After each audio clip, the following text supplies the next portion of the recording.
fill the void. An unfamiliar path with a pulse of its own. 3, 2, 1. Final Encounter Cast. Interesting conflicts, not conflicts of interest. Typical corporate bullshit. With your hosts, Nate, Robbie, Chris, Nika, and Callie. FinalEncounterCast.com. Ready? Get set? Go! What's up? Welcome to Final Encounter Cast.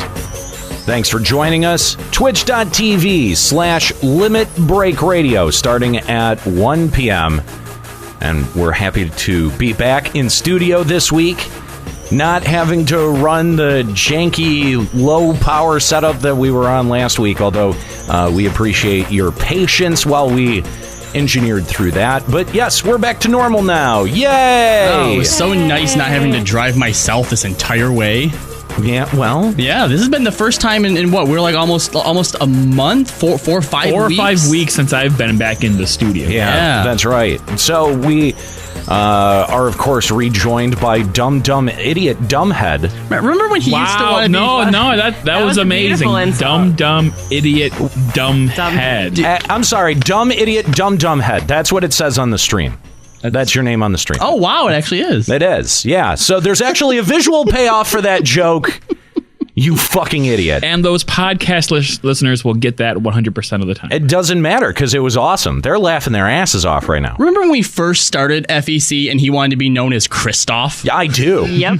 I do. That's why his name is increasingly more stupid every time we do this show. Yeah, I think that's what started the whole name joke in the first place. Oh, it absolutely did, because who asks to be called Christoph? Who asks to be called Callie? The guy in Frozen's name is Christoph. That's all I could think of every time he said that. That's exactly why he was asking to be called Christoph. There's also a hockey player.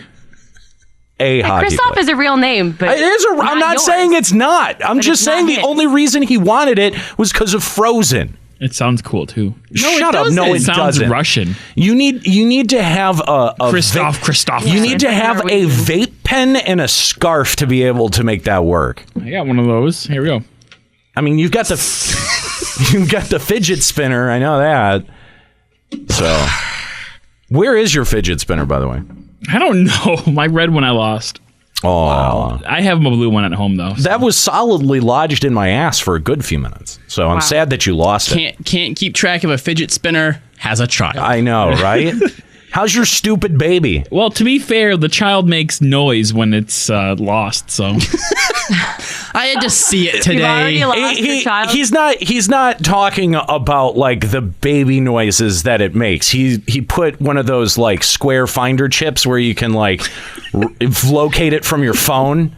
Yeah, you can't do that with a fidget spinner because then it throws all the balance off whack. I mean, you could mount it in the middle. I tried to but go. then it's not smooth on both sides. He got a tile for his baby. That's what he got. Don't understand anything about fidget spinner technology. So what do you understand about child rearing, father? Don't rear a child. I don't. Why would you? That's really gross. I don't know what you do in your free time. How's your stupid baby? Oh, she's doing good. Oh, okay. She's super tiny. I had to actually see her today. Did you? I got there early, so he's like, "Come in and see the baby." Great. No, I just said come in. I knew what you wanted me to come in for. Did you? I want you to bring out the pop for me. Yeah. Did you tell the baby that it was stupid when you had the opportunity? Like, look at it, just be stupid baby. It wouldn't have understood me. I didn't want to waste my breath.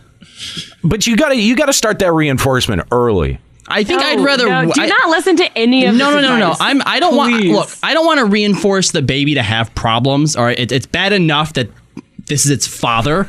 I think I'm going to wait for it to get a little bit older, and then I'm going to start reinforcing the baby against him.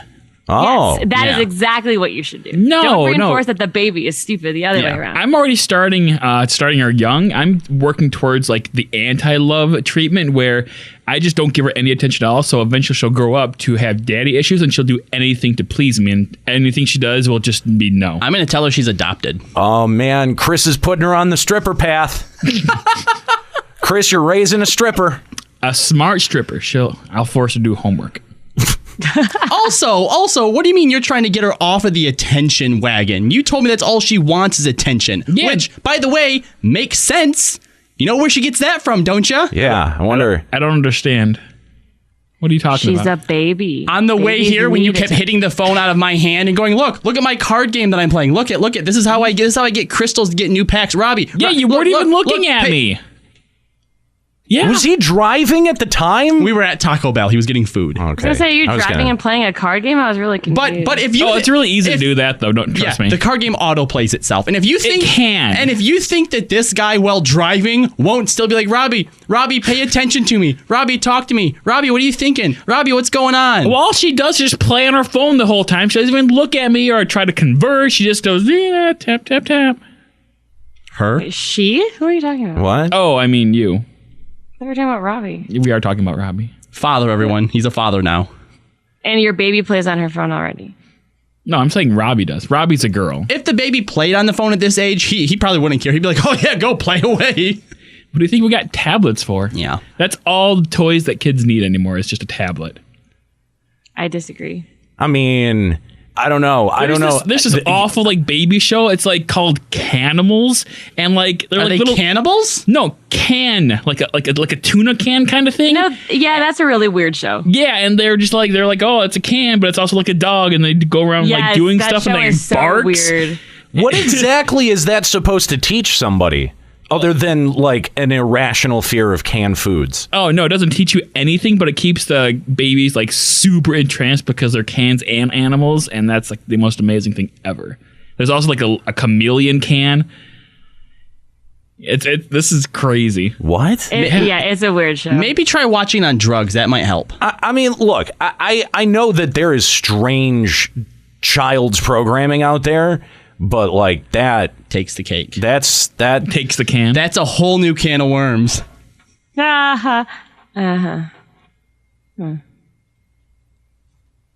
Finger guns.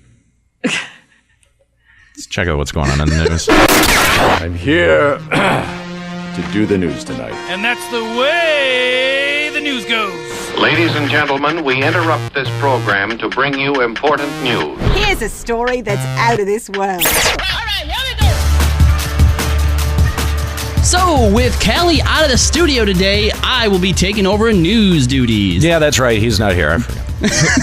No one noticed. No one cares either. We've gotten our... No one cares, Nick. Yeah, nobody cares. Nika. Correct. We've gotten our first trailer for the upcoming reboot of the Tomb Raider franchise, starring Alicia Vikander. Reviews so far have seemed mostly positive, though we've been burned by this franchise before. And having played both the two previous games, both the reboot and the one that came after it, it's pretty spot on to what the game is. Okay, so this is a reboot of the only successful game to movie franchise that there has been, right? That there's close to been, yeah, okay, pretty much. All right, and younger, hotter Laura, right? Like, okay, yeah. This is basically her. It's based on the new games, right? Yeah. Yes. Which is the younger. Yep. There's the actually younger Laura. A video that you can find on YouTube where they take all the scenes from movies and match them up almost perfectly with scenes from the games. Oh. I mean, it was a pretty cinematic game. It was, I'll give you that. It's just I'm not sure that this is gonna go well. Like, it'll be fine, but I think the problem is when it comes to movies, like even as a good movie or even as a good game, nothing about it was groundbreaking. It was like, all right, yeah, cool new Tomb Raider game. That's it. Yeah, I guess. I don't know. I'm not terribly There's excited. nothing transformative about it, like with the Metal Gear games. You know, where playing those changed you in some way. Right, yeah. And I mean, Took away like brain cells. And I mean, like, I hope at some point when the Metal Gear movie does come out that it's going to be something that's worth. Is there going to be a Metal Gear movie? They're still talking about it. Please no. They're still talking about it. Yeah. No. In fact, the director, he's a huge fan of the games. Yep. He's done stuff like insist that the writers play through the games. Yep. He's even had some sit downs with Kojima, right? Same director, I believe, that Why would he did. sit down with Kojima? If Kojima is not actually part of it, He can't I be. say no. He can't be. Yeah, Yeah. exactly. So no. My But answer is no. the director is the same guy who did Kong Skull Island. It was actually pretty good. I watched it on a plane. I was entertained. Yeah. I was entertained. It was like John C. Reilly was pretty great. Yeah, it was way better than the most recent Godzilla movie. We only get to see him in like the last 10% of the movie. Yeah. I don't know. I was definitely impressed by Kong Skull Island. So I don't know. I have hope for it. Well, let's wait and see. Okay, but who's directing the Tomb Raider movie? Oh, I have no fucking clue, nor do I care. I'm not going to see it regardless. I mean, really? You might watch it on a plane one day. Yeah, that's the only way that I'll watch it. I mean, like, I don't know, like, I had no desire to see that Assassin's Creed movie. Oh, and I actually had a desire until I heard it was crap, then I didn't go. So bad. I got through 10 minutes of it. I'm like, nope. I actually played some of the Assassin's Creed games. And I played 1, 2, all of its spin-offs, and 3. I just had zero desire to see that movie whatsoever. So yeah. Universal Studios Japan is buffing up its lineup of attractions as new features for both Sailor Moon and Final Fantasy are on the way. The Final Fantasy attraction is set to open on January 19th, following in the footsteps of other major IP attractions such as Evangelion and Resident Evil. Son of a bitch, stop trying to make me go to Japan. You know, like, why don't we get those? We have a Universal Studios in Florida. Never. We don't get shit that cool. Ever. I mean, we get Harry Potter Land. Cool. We're never gonna. Well, no, they're gonna put Nintendo Land in Japan, and then so many people are gonna go. They're gonna be like, "Why would we ever put this anywhere else? We just made all of the money." I think the closest we ever got, Nika, wasn't for a while there was rumored to be a Mass Effect thing coming someplace. No, I never heard that. I think at one point there was a rumor, but that's it. I think that's done. I think that's done. I heard they just pulled the Mass Effect movie. They just pulled the plug on the whole fucking franchise. That was even longer ago. That was for like Mass Effect 1, the movie. Yeah. Well, we get the Marvel stuff, I guess. I mean, I actually had heard a rumor. I thought that we would get like a Nintendo Land. We're not getting that. No, that's Japan. We are never going to get anything that is Japan. That is Japan. We are never going to get anything. I heard that we were going to get JP Onry. No, we get Star Wars Land. That is true. You know what? Star Wars Land? Yes. Yeah, you didn't. They've been doing that for a while. Yeah, Disney, dude, they've been working on that for Star Wars section too. Yeah, it's like they've started working on it. It's supposed to be. I had a friend who used to work who was a face character down there for a while. It's open in Florida. I have a friend who's a face character. It's not open. There's sections of it that are open, but it's not. Okay. It's not. We're not just talking about like a Star Wars area, like you know how they have the Wizarding World of Harry Potter. It's supposed to be like that. Star Wars. Completely Star Wars centric park, and it's and it's supposed to be a planet that we've never been to in any of the movies. So it it's has more stupid. No, dude, I think that's fucking great. No, that's what I want. Out then if it's just gonna be like, oh, here's this thing that we've never had before. And what you want to go to the Mos Eisley Cantina? What the fuck do you want? I want to go to Dagobah. Why? And have it be swampy. Why? And drink lots of soda. Carry midgets on his back. You know what? I'm fine with this. Let's put a sign in the Everglades that says Dagobah and just let him go. He'll get eaten by an alligator or a crocodile, whatever the fuck lives down there. I don't know. Have those on Dagobah. We have to supply midgets for them to carry through the swamp as well. It's their Jedi training. Green ones, thank you very much. Paint them green, fine. And old. Okay. Makeup. That's what it'll do. Yeah. All right, everyone else, close your ears. From Chris's breaking news God desk. Damn it. Why are we doing this? A jogger in Colorado Springs is terrorizing a family by repeatedly defecating on their front lawn. Son of a bitch. This is not news. Dubbed the Mad Pooper, the family believes it to be a revenge plot and has led to perhaps Callie's favorite news report of all time. Now, to make this slightly gaming related, I'm going to allege that maybe, but probably not, the Mad Pooper was wearing a Bubsy shirt. I was gonna say maybe like someone who was camping them too much in Call of Duty, so he came back as revenge and pooped on their lawn. It's a chick. Someone's revenge poop. See, I don't know that it's a revenge plot against the family. It could be a chick though. Like someone was camping them in Call of Duty, they get pissed. Go poop on their lawn. See, I don't think it's a revenge plot against the family. I think it's a revenge plot against the Chihuahua to confuse it about the size of its bowel movements. I don't understand how they haven't caught this person yet. Like, if they have to stop long enough to take a shit in your yard, set up a camera to identify them. Like, the police in this area must be the most incompetent policemen of all time. Are you sure they're not just pooping in a bag and then dumping it on the lawn? That's another distinct possibility. That Still. is, yeah. Just It might be just set up a nanny cam. It might be really, really early too. Like 6 a.m., like when people don't actually go out. Well, the stories actually have like pictures of the person like running away, like they're all like back of the head shots. So somebody's up when they're pooping. Hang on. That may not be an actual picture of the person. That's true. That happens. That happens a lot. They yeah. Googled and went with that picture over the exactly. They went to footage. They went to Getty Images or Shutterstock and they searched jogger, and that was the first thing that they found. So now there's like an entire section of the internet that thinks that this poor woman who had a picture taken of her is like shitting on people's lawns in Colorado Springs. That's fucked up when you kind of think about it. Hold on. The Colorado Springs, that's we got a Checkpoint affiliate there, don't we? We do. Oh. We do. I hope that one of our fans isn't being shat on. Oh, yeah, that's true. I agree. I hope that they're not being pooped on. There, now we'd made the story relevant. All right, go us. Yeah. Many 90s kids are saying goodbye to a portion of their childhood as Toys R Us has officially filed for bankruptcy following another year of slumping sales. The company is struggling to compete with online purchases and also with kids paying more attention to their mobile devices than physical toys. See, I brought this in earlier. I was talking about how babies and kids only want tablets instead of toys. It's kind of true. I feel like if when kids are requesting their first pieces of like toys or media, that it's automatically a tablet. Well, kids and you know what? They don't just go to social media or like YouTube to watch like, Let's Plays and stuff like that. Apparently, it's also a thing that kids will go to YouTube and watch kids' videos playing with real toys as well. Yeah. That's a thing. I actually had a kid in my class a couple years ago when I taught second grade who would make play toys of like My Little Ponies and stuff and put them online on YouTube and Are you fucking kidding me? I'm not kidding you. Are you fucking kidding me? There's actually a certain amount of this that makes sense because all the millennials are becoming parents now, right?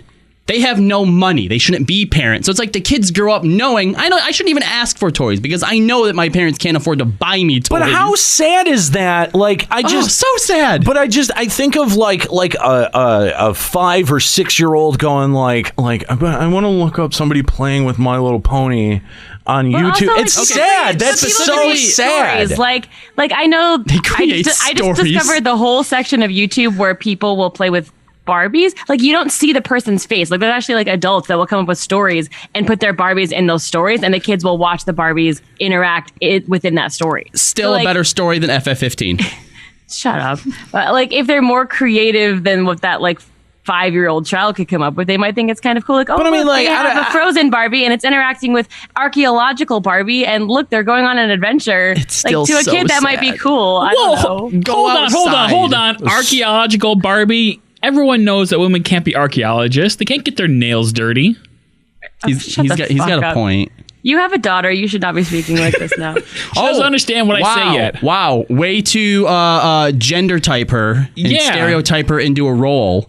Oh my God. Yeah. You don't know what her gender is yet. We don't need your virtue signaling here, Nika. Okay. I'm kidding. Gosh. You can virtue signal all you want. A ready-to-play emulation of the NES classic Golf has supposedly been found waiting on the Switch. While there's no confirmation on how to access it, people who claim to have played it are saying that it supports motion controls from the Joy-Cons. While most NES titles will have online support when they're introduced on Switch Virtual Consoles, there hasn't been any mention of motion control support. I have also saw rumors that this is tied to the death of Iwata on the anniversary of his death or his birth. It unlocks. It's going to unlock. Yeah, I've heard that as well. Because apparently, Iwata programmed this entire game, so this is like a homage to him, I guess. Or something. Really? Something along those lines. Maybe the detail's wrong or a word is wrong. Just Golf though, like that's the one that they're going to use to honor him. Golf. I mean, it was. I'm not gonna. I mean, it was a pretty big store. It was a pretty big game for when it was put out. So could be. I don't know. The fallout from last week's EVE Online coup continues as the Circle of Two, the alliance that was betrayed in spectacular fashion by the judge, is now crumbling. In fact, most of them are trapped in their own star bases that now belong to their enemy and are being forced to run blockades to try and escape. While many will likely be able to bargain with Test or another corporation to escape, the Circle of Two has fallen apart and is likely gone forever. And we're talking about around 5,000 players right now are just trapped within these citadels with no real way to get out without being destroyed. Really? Yeah. Like it's one thing we were talking about it before where it's like, oh, all right, too bad, guys, your guild has basically been broken up, everything was sold off to the enemy. But imagine as a player logging in and now being in enemy territory and like, okay, what are you supposed to do? These players are negatively affecting this other player's play experience. I feel like the GM should do something about this because they effectively can't play the game at this point. They should file a GM ticket. Does EVE have GMs? Because everything's pretty much just everything goes in EVE, right? I mean, they've got to have some kind of community oversight. Yeah, you're right, because GigX was, banned for threatening to chop off somebody's hands. That was so stupid. That's not a real fucking threat, though. I wonder if there weren't more. But no, because if that was the worst, you would think for the story you would put the worst threat in the story, right? Right. Like, I mean, as I imagine putting myself in his shoes, and as angry as I would have been, right, with all $20,000 worth of ISK basically down the drain. Yeah. I would reasonably be pretty pissed. Oh, yeah, and totally. I don't think I would just log in and be like, oh, he better use his hands while he still has them. All right, guys, there, I'm good. I got that all out. Like, I'd probably be going on for quite some time. Yeah. So I'd be interested to see, the full transcript, exactly everything that was said or, threatened. I just, there's no way that, how do you take that and assume that that's an actual, bodily threat to someone? No, also asking for real address. I mean, maybe. I just I can't. I don't know. You'd have to be taking that shit to pretty. What if he's illogical extremes? What if he's a crippling, doesn't have use of his legs, so the only thing he has left to lose is his arms? That's even worse than just cutting off someone's arms. Why do you even show up to this show anymore? I don't know. I figured you guys got lonely this time. I haven't been here to console Nate for 5 weeks. Console him about what? Say some shit that makes sense every once in a while, please. His poor life outlook. Just contribute. That's all. That's all I want. I gave you the mad pooper. Oh my god. That's exactly my point. And you know what? The next time we see Callie, he's gonna get a mouthful for including that on this outline. Oh, the mad pooper. Phrasing. Yeah. All right. The Esports Observer is reporting on what the most watched games on Twitch are. In spoilers, FF14 isn't making the list. League of Legends has been unseated as the perennial leader, though they still remain strong around 14 million people, but PlayerUnknown's Battlegrounds now owns the top spot at 18 million viewers, with Hearthstone, Destiny 2, and Dota 2 rounding out the top 5. Wait, yeah, none of this is surprising. So where's League of Legends? Oh, League of Legends is actually would it be number 2? Yeah, Oh, it's number 2. Yeah, it would be number 2. Yep. Great copywriting, Callie. Josh, I understood it. You know what? Every once in a while, I'll get esports minutes from him where I'm like, "What the fuck was he thinking? What is this? What is this?" Yeah, yep. When you say the sentence out loud and it's like, ugh. By the way, so real quick, I'm sure that podcast listeners heard the Zoom reconnection sound. We're having a little bit of problem with our connection at the moment, so apologies to our live listeners. Nika is now dumb idiot dumb head. What a dumb idiot dumb head. And Chris is now Nika. And yeah, Chris is now Nika. Oh man, I got the short end of that deal. Can I be dumb idiot dumb head again? Back, please. I don't. I mean, I guess if you really want to be Nika. Wait, can I be dumb idiot dumbhead instead? No, you can't. I just don't want Nika to be Nika. I'm just gonna go ahead and switch these. Yeah. So anyway, what else we got here? Well, hold on, because I think what's great about this is 18 million for PlayerUnknown Battlegrounds. That's 4 million above League of Legends now, right? Still not released. Still not out on consoles. Yeah. How much higher do you think this thing is actually going to be able to grow? Okay, so not on consoles. Okay. Well, it's funny, dude. I saw someone, and it's not based on actual data, but I mean, maybe some of it is, but I felt like a lot of it was sort of just anecdotal or based on sentiment. But it was like, graph of World of Warcraft, and it like goes up on each expansion. Yes. Pokemon Go, it was like huge spike and then nothing. And then down. No Man's Sky like went backwards. Yeah. It was like almost like a fucking middle finger. And then you get to PUBG and it's just it's at the bottom and it goes up past everyone's It's graphs. ridiculous. Yeah. I mean, but that pretty true at this point. Like, it feels like everyone is fucking playing PUBG. Why is everyone watching PUBG though? Like, it's fun. It is legit. It's fun to watch, especially if someone is really good at it. Okay, because I've only watched Callie playing it, and he's really bad. No, don't watch Callie. I mean, it's entertaining because I know who he is, and I watch Mr. Jack just carry him all the time, and then whatever. One time, Mr. Jack died first, and Callie was left alone. He just kind of stood there and like looked around. And I made a comment in the chat like, "Oh, great! Don't worry, Mr. Jack's dead, but Callie has been carrying this team, so I'm sure he'll do fine." Did he do fine? He got like ran over like 2 minutes later. I thought when you're like he's just looking around, a sniper like suddenly picks him off. Do you actually like the game itself though? Can you actually appreciate the gameplay itself? Yeah. Then try watching someone like Ninja or Summit 1G or Dr. Disrespect, because those they are like straight up. Wait, is Summit 1G a person? Yes. Oh, I thought that was like a tournament. No, that's a person. Someone. Yeah, he's a person. He has like the third most followers on Twitch. Okay, because I feel like PUBG is just like watching people like walk around for like 90% of the game, and then if they're bad people, and then when you're like eating like a nacho chip, then they die, and it's like, oh, I just missed everything. No. Watch the top echelon of players. Anthony Kongfin, I think, is another good one. He once did a match where he got 26% of the kills solo. And that's the thing is, like, I feel like watching someone like me play, not very entertaining, because I'm a fucking coward. When I play that game, I'm totally a coward. I crawl everywhere. Hide in bathrooms. There's a lot of prone. There's a lot of, just like in real life, crouching. There's a lot of, like that's. But I'm still kind of feeling the whole thing out. So I feel like watching someone like me play is really not that entertaining. Is all I'm doing is just collecting shit to die for somebody else, right? Like you're a loot pinata. Yes, that's exactly what I am. I'm a fucking loot pinata. Ragnarok Online. Yeah. Nobody got that reference. No. In the room anyway. Other people will get it. Ragnarok is the worst. Ragnarok Online. Yeah, I know. I know what you're talking about. It's the worst. But yeah, no. I feel like someone like me is really not entertaining to watch.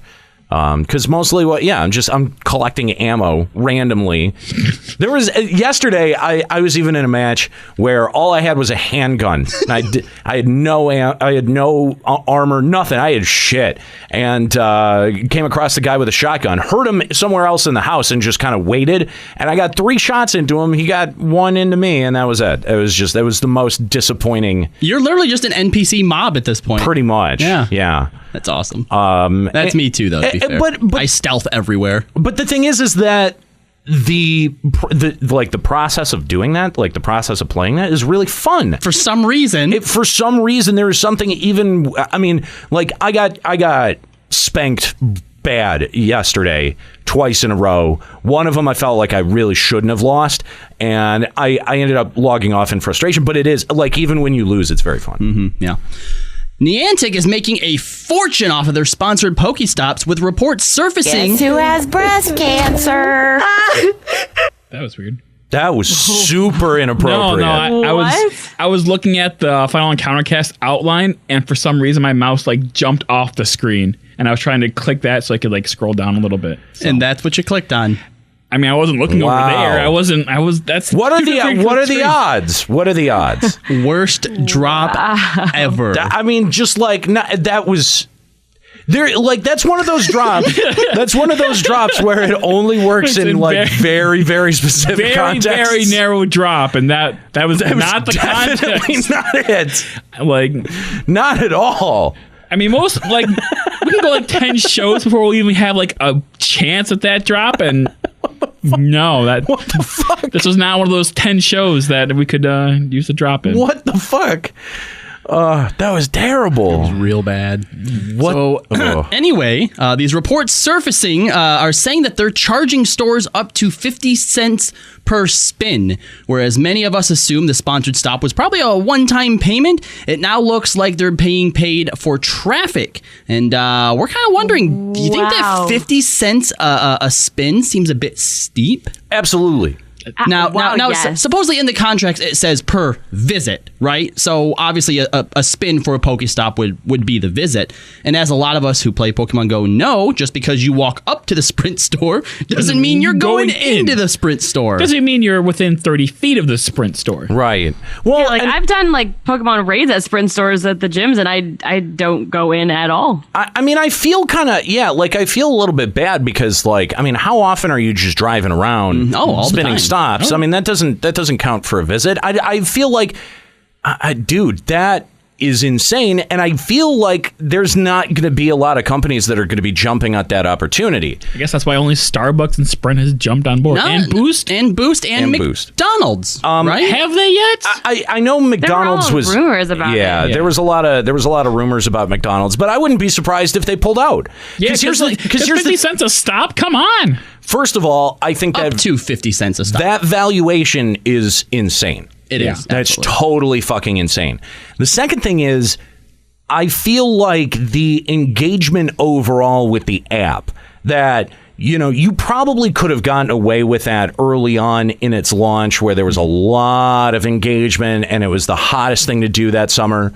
But they missed that window. They missed that window by a long shot. Now, who knows how long they've necessarily been doing their sponsored stop program? Because none of us, none of us have that work for. Yeah, right. Yeah. So, I just think that, first of all, that price is shocking, and that second of all, there's not going to be a lot of people that end up jumping at this.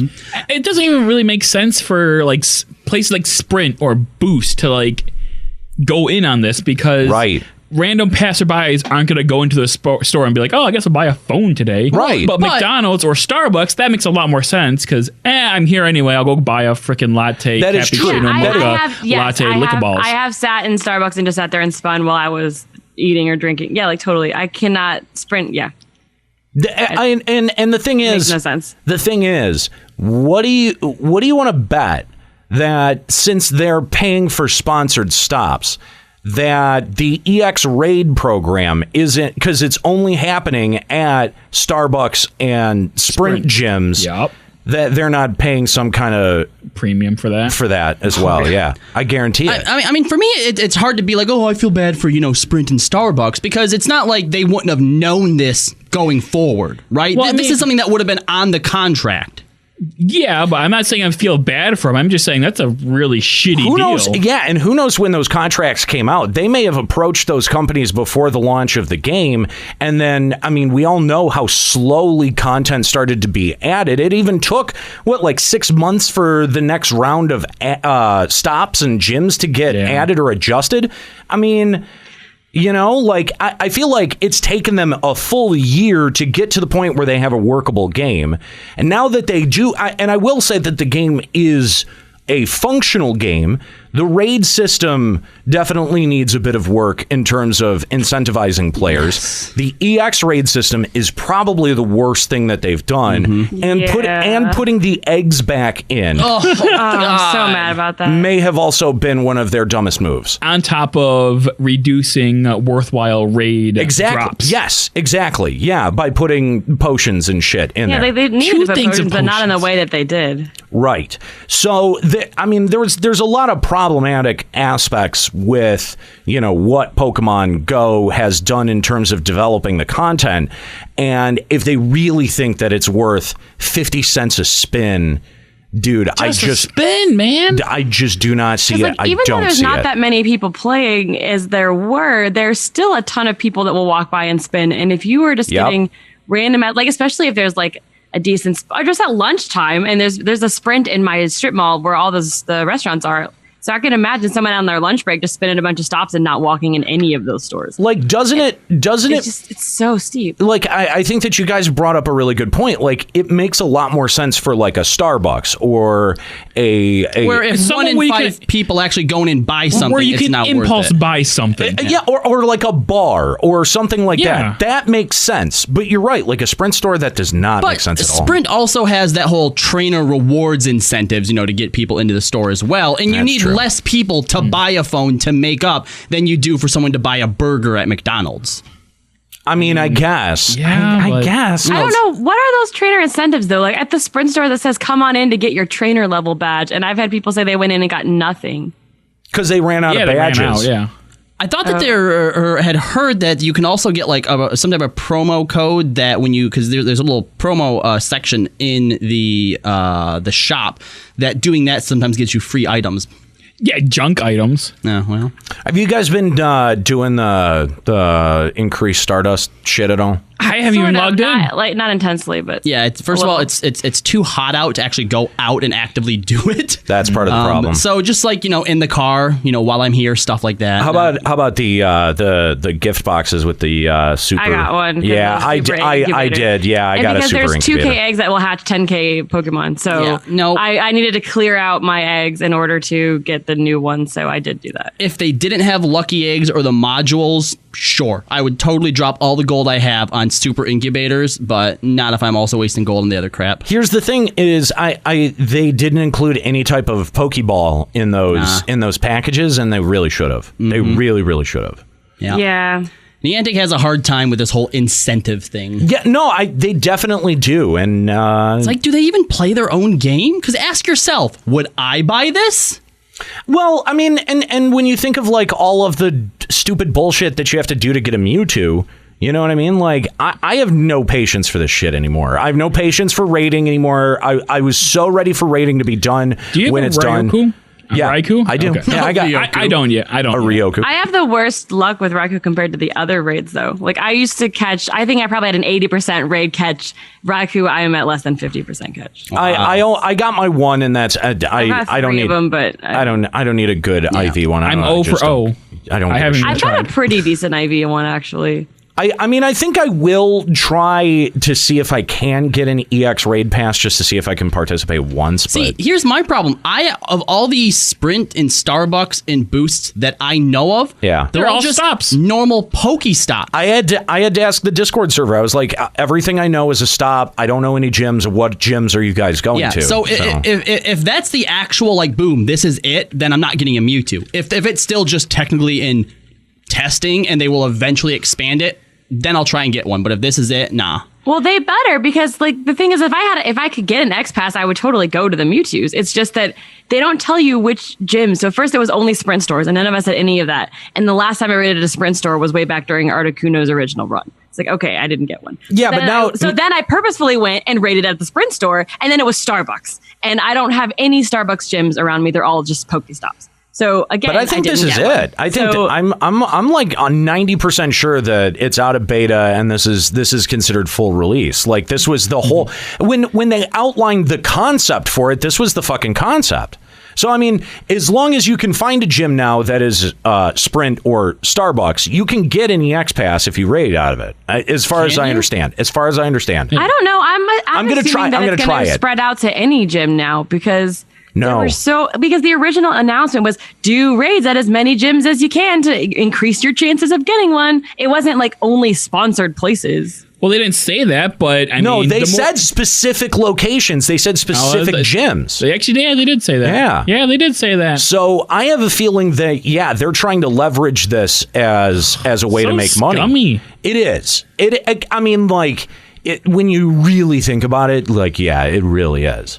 And like. Even if we're putting our most popular Pokemon and the hardest one to get at your store locations, but you've got to pay us money. Like, even if I did go out and raid at a Sprint store that doesn't exist near me, even if I did get an EX pass, it would occur during a time frame where I'm at work.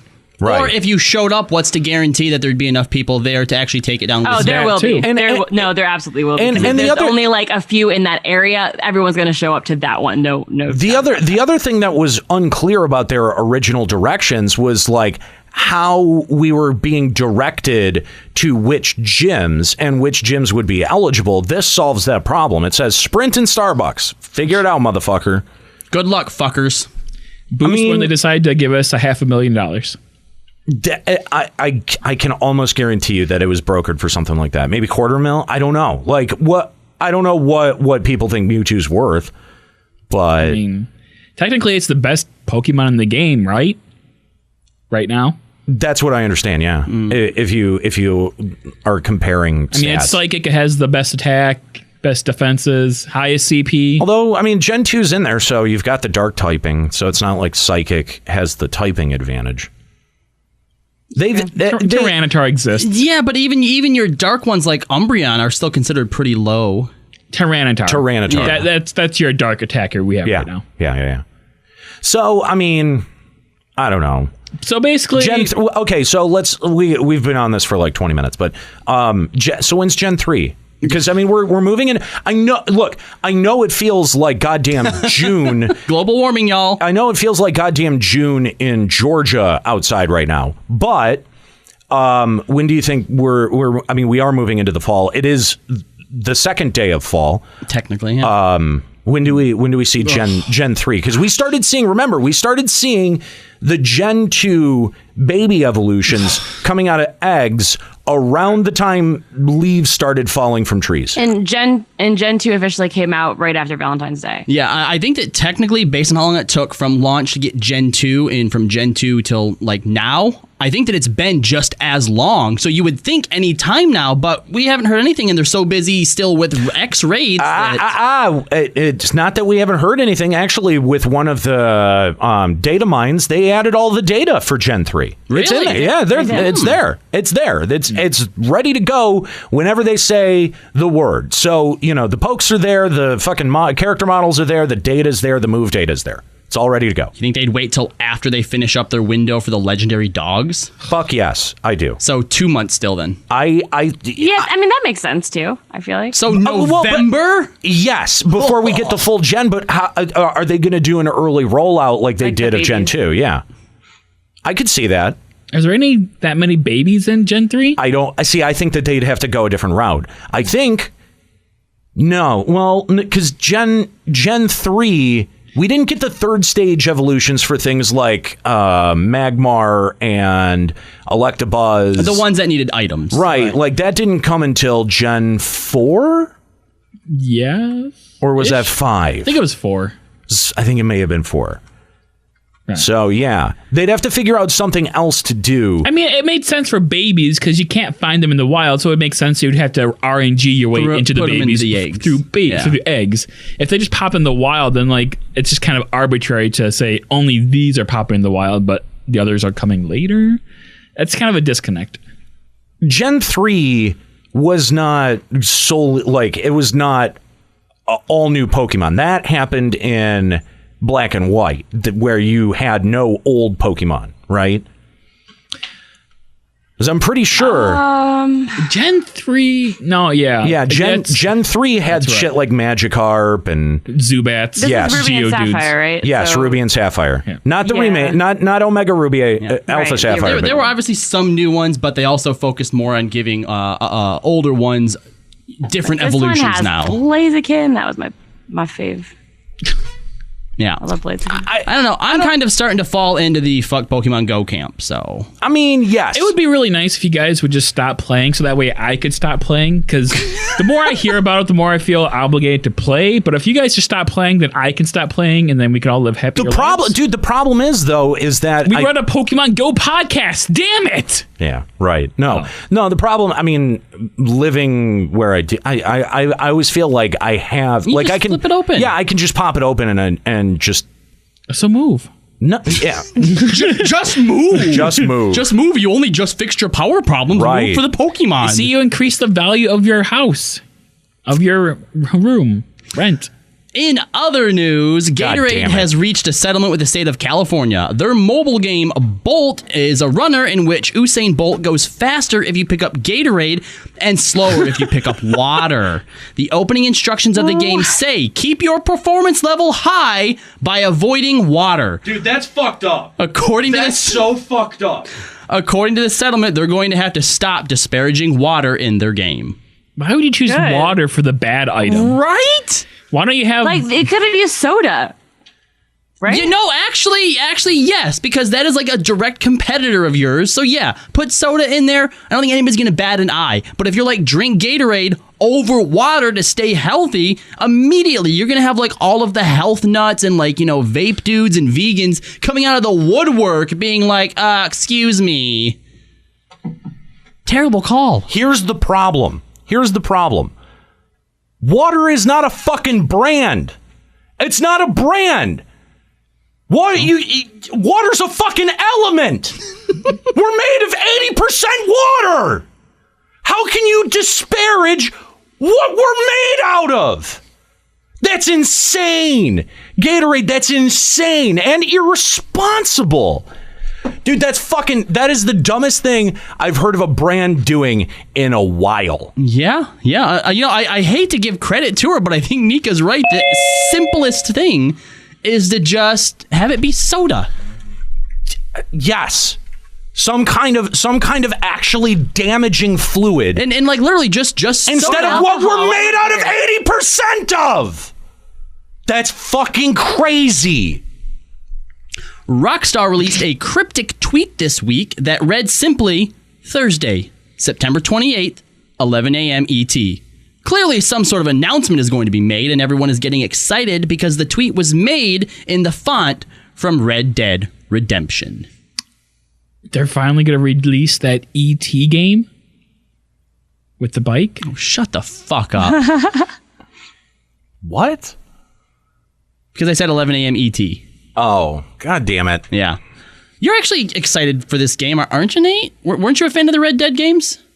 Or is that just Norris? I think Callie and Norris. Oh, Callie too. Wasn't Red Dead like Grand Theft Auto in the West? Yeah, kinda. It's basically that. Yeah, it's Grand Theft Auto but with horses. I didn't think that it's not. I mean, it's not. It's not amazing. It's not. But no, but that's kind of like the style of game.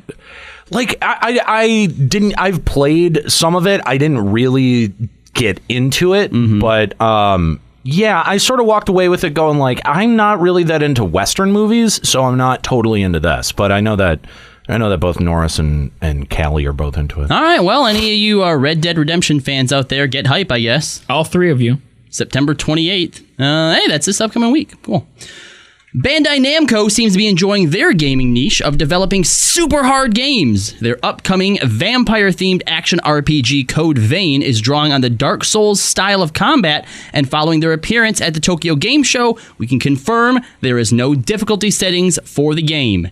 Get good or die. Nice. This something you plan on picking up? I mean, do you even have any like sort of Souls games in your library that you have yet to beat yet? Yeah, I never worked my way through the end of Dark Souls 2, and I've still got DLC on Dark Souls 3 that's unfinished. And there was you picked up that game that had supposedly if you die too many times it deletes your save. Hellblade, yeah. I haven't touched that yet, so I don't know that that's exactly Dark Souls-esque though. I think it's got an entirely different thing going on. Mm-hmm. All right. Oh, great. Sonic the Hedgehog looks to be teaming up with Hooters, of all businesses. They'll be doing a promotional tie-in for the upcoming Sonic Forces, as was announced at the Tokyo Game Show. Maybe weird advertising is just a Japanese company thing and not necessarily just Square Enix? What's wrong with this? You don't want to see Amy in some nice Hooters outfit with giant tits hanging out? No. No? No, you weird furry. What? Why would you want that? Sorry, I'm filling in for Callie today. I don't even think that Callie would want that. No. Closet furry? No. No. No. Mm-mm. None of that is okay. Anyway, for more on the latest video game news, head on over to checkpointradio.com and make sure you subscribe to the Checkpoint podcast feed. God, it's so... I don't understand why. Like, why are we directing people to Checkpoint at the end of this news segment? I mean, I know that we don't post news articles on our shit anymore, but that's weird. It's weird. You're going to have to talk to Callie about that. I'm just filling in. I don't like that. All right, well, we'll pass it on to him. I've not noticed it before, but anyway, so yeah, we're still experiencing problems with the internet. Sorry about that. Is that what it's specific? You know what's weird? The entire time you're having power issues, Comcast issues. Internet was fine. Yeah. Now that you got a good box out there, Comcast is like, hey, have we fucked with that radio show in Detroit recently? And they're like, nah, we haven't. Well, now we just have optimal. I apologize for not talking very much because when that happens, I can't hear anything. And when you guys come back, I can't understand you. You're like... Well, yeah, because the connection is fucking trash. Yeah. The reason is like before you were like getting like subpar, like not enough electricity going through, but now we have all the internet and electricity that we need. Comcast just can't keep up with all that. It's really frustrating. It's super frustrating. So yeah, we've been dealing with that. Sorry about that. So we've got some announcements from Tokyo Game Show to go through as well. You know, I have to say, really disappointed with TGS this year. Yeah. In fact, I feel like less came out of TGS than it did out of Gamescom.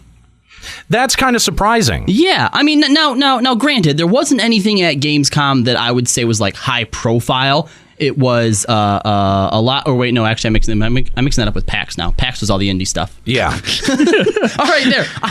Too many fucking trade shows within such a small period of time. Yeah, is really what I wanted to get at, because you're right. Even PAX didn't have anything that was high profile, but it was a lot of indie game stuff. But Gamescom, TGS, not a whole lot of stuff. It's like they're just repeddling the same stuff that they showed at E3. Yeah. Why have your three? And I guess if you want to, consider PAX as well, your four biggest gaming trade shows within 4 months of each other. Yeah, because that doesn't even give anyone any more time to like develop anything new to announce. Now, granted, I think E3 is sort of the one that sort of doesn't have to worry about this because they went first, right? You can't really put anything on them. But as Gamescom or as the Tokyo Game Show, knowing that E3's gone before you, like you're basically banking on, I hope people have saved their announcements for us.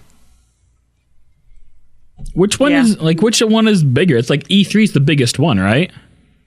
I mean, I would assume because I'm an American. And I don't know. What? Like, that's the attendance. thing. It used to be. No, Tokyo Game Show is pretty big, though. What do you consider big? Number of attendees or number of announcements? Viewership, attendees, like how much press it gets. Like how many eyes are on it. I would think that probably E3 in Tokyo, since they're on. Yeah, we have I would say American, E3 and TGS. Yes, that they're probably about right, because that's where you have the most concentrated development is between those two countries. Yeah, I don't know how many things being developed in Europe except for The Witcher. Right, and I feel like it's sort of like to just kind of include Europe at that point, right? Like, Europe's here. Yeah, we're gonna throw you a bone. Europe. They exist.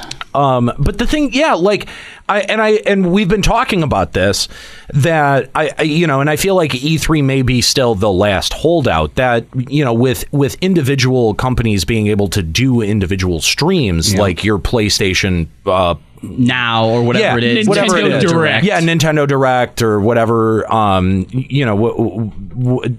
Pick a fucking streaming show.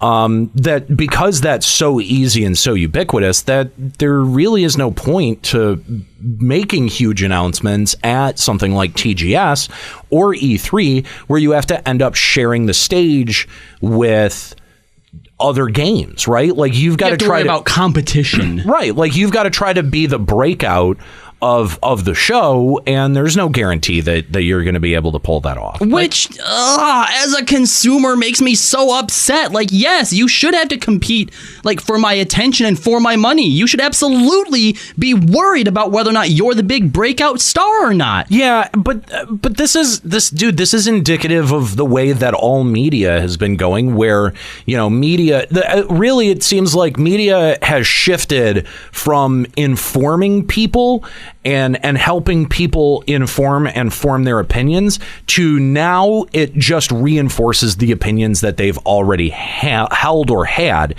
because you have so many options that And you can just choose to only reinforce the stuff that you believe and never have your beliefs ever challenged. And I think, that's some of the reason that people have problems with this show and some of the other shows that we make. Because we don't reinforce their opinions? Yeah, is that, we're more interested in the discussion, even if it is difficult, then we are drawing a conclusion for you or trying to encourage you to consume something, because those are really those are sort of the two things that I see projected all the time now. But those are boring and gross. They really are. Well, yeah, because all they are trying to do is fucking make money. That's all it is just tell people what they want to hear until they give you money. And I think that's a really fucking bad way to do media, but that's what the internet gives us. Like, for as many opportunities exist on the internet, there are as many opportunities for snake oil salesmen. There are as many opportunities for people who communicate in only 140 fucking characters. God. That's the truth of it. Is that for as ubiquitous and awesome and democratic the opportunities on the internet seem to be, they also give rise to incredible stupidity and insular thinking, because people do not fundamentally like to have their fucking ideas challenged. They don't like to have their values challenged. They don't like to be told that they're a fucking idiot. Guess what? You're a fucking idiot sometimes. So am I. You are, specifically. So am I. We can all be fucking idiots. And that's okay. Like, it's okay to be wrong. It's okay to have an opinion that's fucking wrong. But let's have the conversation and stop going, la, la, la, la, la, la, la. I can't hear you. La, la, la, la, la, Fox News. La, la, la. Nate, opinions can't be wrong. Fucking, like, ideas will not hurt you. Someone having a different opinion or a different idea from you will not hurt you. It will not hurt the fabric of whatever you feel society should be. The conversation is the fucking important part. The conversation is the valuable part. That's where we understand each other.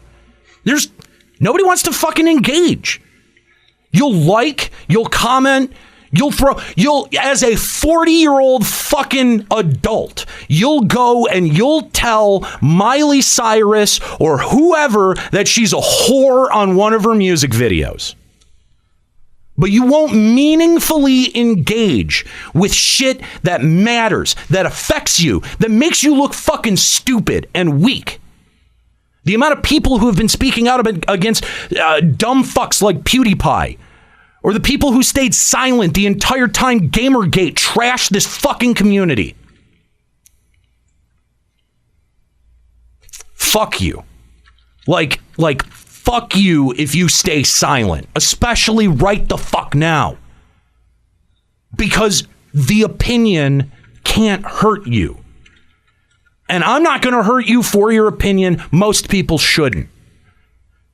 I can't guarantee you that no one will, because that's just life. That's life. Yeah. That's the honest part of it. But, fucking have the conversation. Have the conversation, even if it's difficult, even if it's messy, even if it brings up a lot of shit that you don't want to talk about, whether it's race or gender or identity, because these things fucking matter. They matter. Listen to look at the lengths that you'll go to be able to shout somebody down when you have an opinion, when they have an opinion that you don't fucking agree with. I've seen people try to get other people's jobs taken away because they hold an opinion that they don't agree with, and instead of engaging on the fucking point, and having the fucking conversation, we go, oh, well, you haven't read the same sources and you don't know what you're talking about. We look for ways to discredit each other. I mean, I've noticed that a lot, and it's not just me. It's not like I feel persecuted by some sort of No, this is just the way that arguments have evolved, and you don't need to you don't listen. You don't need to give it any credence, but you have to have the fucking conversation. You have to. I don't want to give any credence to shit that I don't personally like, but I will. I'll have the conversation because the conversation is the thing that's fucking important. Sorry, I don't know how we got here. No, the rants and messages like that, that's the real reason that our viewers come to watch this show. Maybe. It's not the Pokemon Go shit. It's that. The truth bombs. The truth bombs. That is a Nate truth bomb brought to you by Final Encountercast. I'm sorry. I didn't want this to be weird. I just came here to talk about foreskin. Yeah. It's bigger than fucking video games, right? Like it's absolutely. But the thing is that like it like a lot of this shit started in our fucking backyard. I mean, you want to trace the origins of the alt-right? Fucking start with Gamergate. Start with Gamergate. That's where there was a lot of people who were emboldened by that shit. Because you had people out there going, well, maybe they do have a point. Because there were just lies upon lies that were thrown around. And you know what? Cool. People have figured out the power of lying. You have figured out something that humanity has had a pretty good handle on for the entire time we've been fucking humans. Lying can get you shit. Lying can get you ahead. But this is 2017. We have more information paraded in front of our noses than ever. The amount of excuses that you can put in front of you and ignorance are shrinking. But yet,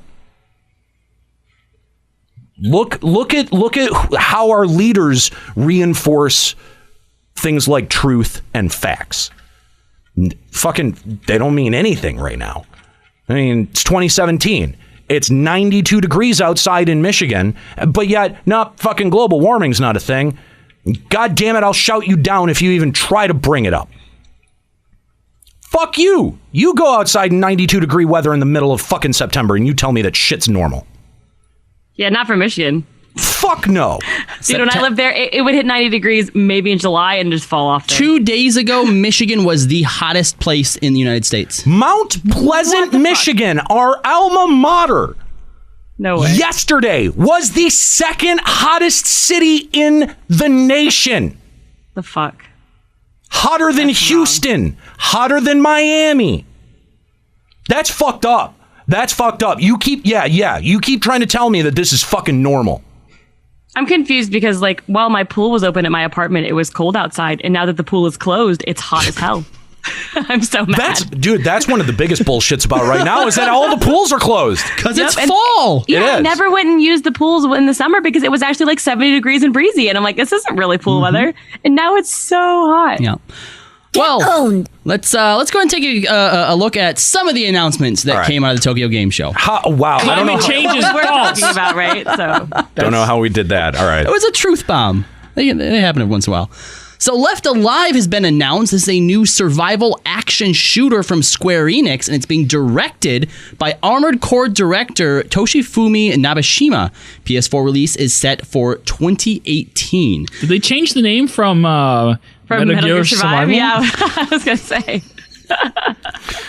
The only way that you could probably fuck that game more is if you gave it to Square Enix to then play with. They'd throw some Moogles in there and like some junky magic. Prompto DLC. Prompto DLC wasn't bad. But suddenly Nico would be like, Metal Gear Survive does Prompto though, only taking selfies. It's not that bad, guys. Suddenly, yeah. I mean, if you watch the movie and the anime that came out along with it, like it makes sense.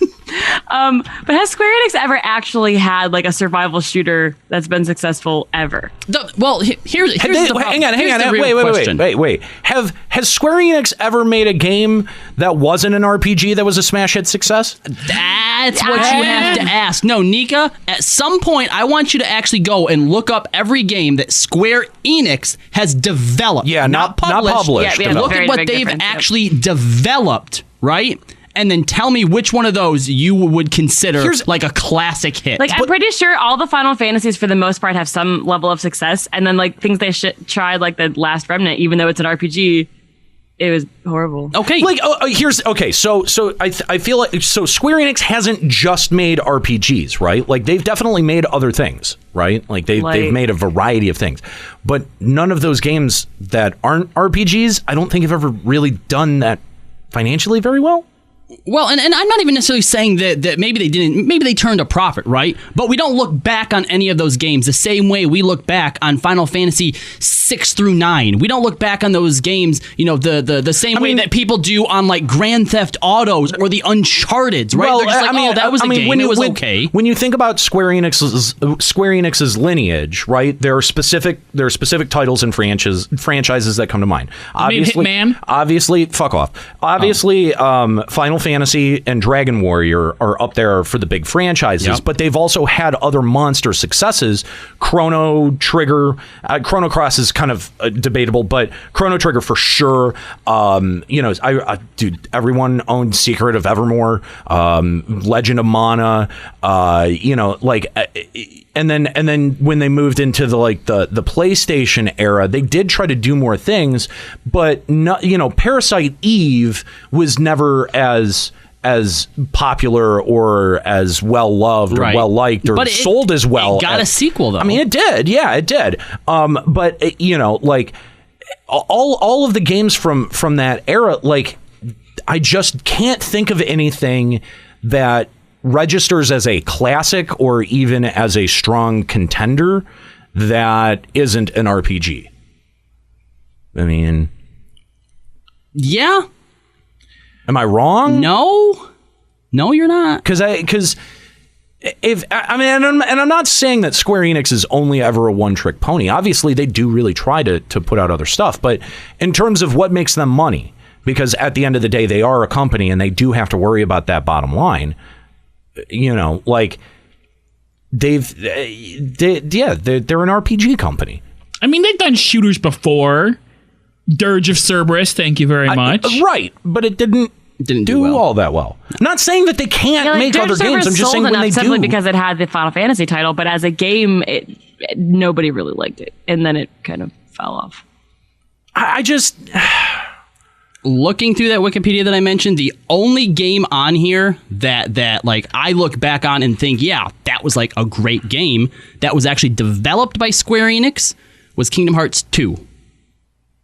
That was actually under the Square Enix logo, 2005. But was it a good game? It was better than the first one. I was going all the way even back to Squaresoft. Yeah, no, yeah. Well, that's what I'm saying. Obviously, anything Squaresoft did was like fucking gold. Well, but I mean, like, as Squaresoft, they still only did RPGs. Pretty much only made RPGs. Yeah. Mm-hmm. And then they started Kingdom to Hearts vary. is an RPG, so where are you differentiating that? Say that again? He said Kingdom Hearts was a success, yes, but Kingdom Hearts is also an RPG. Yeah, I kind of agree with that. It had enough RPG aspects. It's an action RPG that is 100% is an RPG. So where do you distinguish then what Square Enix is doing that's not RPG-like?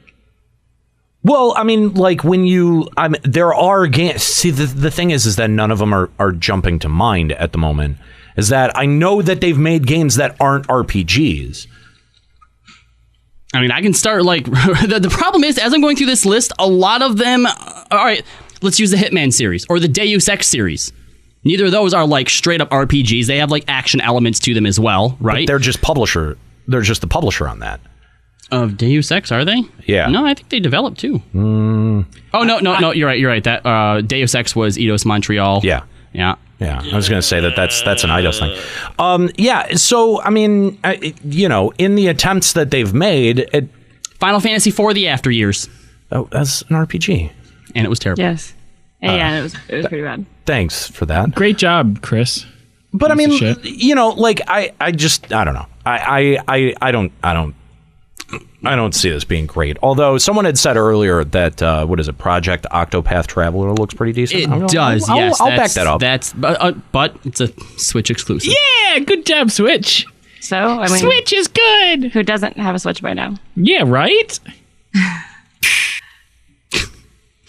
Monster Hunter release date. It'll be releasing on January 26th, 2018. They also announced a physical collector's edition with game, CD, figure, and art book. And apparently there is a special edition like Monster Hunter PS4 that is going to be out before the game is out.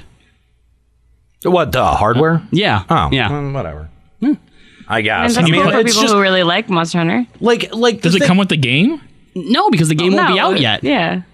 That's stupid. You're just you can have the system beforehand for the other games that you are probably not playing. No, that's stupid. If you have a special PS4 that's Monster Hunter theme, then it needs to come with the game that it's themed after. You're just buying a painted PS4. Who gives a shit? Stupid. Well, if you don't have a collectors. PS4 yet and you're waiting for Monster Hunter, then that's the perfect reason to get one. Man, I have never been the type of person that buys a specific like collector's edition version of a console. No. And I have that kind of money sitting around. I would be if they came out on launch. Like when the Switch came out, I bought it just for Zelda. If the Zelda Switch had come out at the same time, I would have totally opted for that one. Okay. However, they release the Switch, everyone buys one, and then they release collector's edition Switches. I'm like, fuck that. Why would I buy two? Right, but I mean, like, you get these like special edition hardwares even really late into a console's life cycle. Mm-hmm. Like, not only have I never bought one, I don't know that I know anyone who has ever bought one. Yeah, no one's ever been like, well, I already have one, but I'm going to upgrade. Because it's not even really necessarily an upgrade. You're literally just spending all this money to get a special skin. And then I guess you could sell your old one, but guess what? You're not going to get the same price that you just got for the new one. Yeah, can someone in the chat, like, this is glamour. This is the end game. Someone in the chat, say something if you've been one of those people that have bought a special edition branded console, because I literally cannot think of one person. I've bought a Pokemon 3DS. That's different. I think that's different. I know a couple people that bought like two different, because there's like two different Zelda 3DSs. I know someone who bought them both. And I also know back in the day, people who bought that like Pikachu N64. Chris, for your 3DS, when you bought that one, you didn't have a 3DS prior. Okay, see, that's different. I'm just saying. Well, no. I'm even saying someone who has three 3DSs, like one original one and two Zelda ones that are different. Dude, I'm even saying because like he loves Zelda that much. Like, I'm even saying if you know, like, buying a system like secondhand, right? Like, I have never seen anyone that is like, yeah, I want the special edition version. I had the modern, like, it's fucking weird. I had the Modern Warfare 3 Xbox 360 only because that had like a bigger storage, and my cousin was selling it, so I bought it. That's the only one that I can think of is either the Modern Warfare 3 Xbox 360 or the Halo Xbox 360. Those are the only two that I can think of that I've ever actually seen somebody own. And to be fair, one of them was just a douche that lived in my building in college. So douche, you know what I mean? Like, it's one of those things where it's like, I kind of can't figure out who they're making that shit for. You know what I mean? Like, the only thing I would think is like Nika's friend who just loves Zelda so much, he has to have these special edition ones. I guess, but that kind of disposable income. Yeah, more money than sense. Yeah, that's true. And that's a lot of people. Yeah. Too bad Callie isn't here to rave about this one, but the HD remake of Shadows of Colossus had a trailer shown displaying fully recreated graphics and updated controls. Anybody plan on getting this? No. No. I mean, I got everything out of Shadow of Colossus. You played the original one then, okay? I mean, this is a remake. It's not like a sequel. Right. Yeah. I didn't play the original, and having played The Last Guardian, I don't know that I'm really going to get that I even want to play Shadow of the Colossus. Like, if it's like The Lost Guardian, which is basically just, all right, go around climbing shit. I mean, kinda. Yeah. Pretty. When it came, like, that's the thing, is that game was so impressive when it came out on PS2. But now it's just like, eh. I mean, I don't know if it's like, it's kind of old hat, I think. That's what I thought about The Last Guardian. There's no story in it except, hey, we need to escape.